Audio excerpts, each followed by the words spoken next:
Last video ज़रा discontinue हो गया था, उसी के आगे मैं अब कंटिन्यू कर रहा हूँ। तो आप लोगों ने साइंस स्ट्रीम सिलेक्ट कर लिया।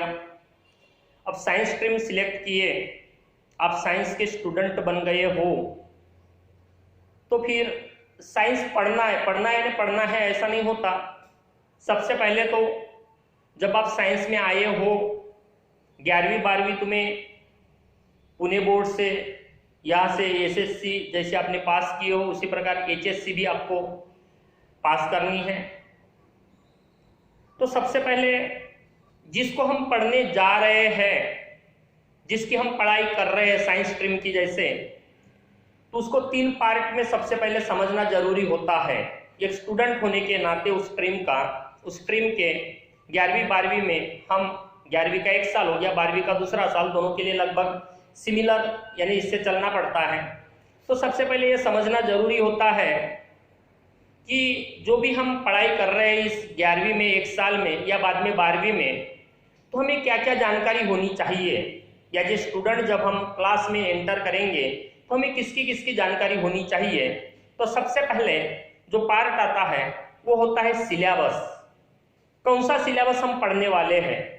11वीं में तो हमने एडमिशन ले लिया, तो हम कौन सा सिलेबस पढ़ने वाले हैं। तो उस सिलेबस के लिए आप सबको ये जो किताब है 11वीं की बाल भारती की बोर्ड की, ये किताब सबको खरीद लेनी है। अगर नहीं खरीदे हो अभी तक तो आपको खरीद लेनी है। ये पूरा का पूरा 11वीं का सिलेबस इसमें है। कंटेंट्स क्या है उसके बारे में बाद में मैं डिस्कस कर रहा हूं। तो पहला पार्ट आ जाता है सिलेबस, मतलब हमें क्या क्या पढ़ना है। अब जो भी हम पढ़ रहे हैं, मतलब 11वीं हमें करनी है या 12वीं हमें करनी है, तो फिर जो सिलेबस हम पढ़ रहे हैं उस सिलेबस की एग्जामिनेशन कैसे होने वाली है, जिसे कहा जाता है एग्जाम पैटर्न, वो भी हमें पता होना चाहिए। नहीं तो बस पढ़ रहे हैं, हमें पता ही नहीं कि एग्जाम कैसे होने वाली है, जिसकी हम तैयारी कर रहे हैं, हम कैसे एग्जाम देने वाले हैं, हमें पास होना है तो किस प्रकार से हमें मार्क्स लेना पड़ेगा, हमारी मार्किंग एनुअल की कैसे होने वाली है, कितनी एग्जाम्स हमें देनी है, ये सभी बातें उसमें आ जाती हैं। ये हो गया एग्जाम पैटर्न। बाद वाला पार्ट आता है जिस एग्जाम को आप देने वाले हो, मतलब एग्जामिनेशन में पेपर आ जाता है। अब एग्जामिनेशन में पेपर है तो पेपर तो पता होना चाहिए ना कैसे रहने वाला है। ठीक है, सिलेबस पता हो गया, ऐसी ऐसी एग्जाम होने वाली है, एग्जाम इतनी इतनी होने वाली है, वो भी पता चल गया।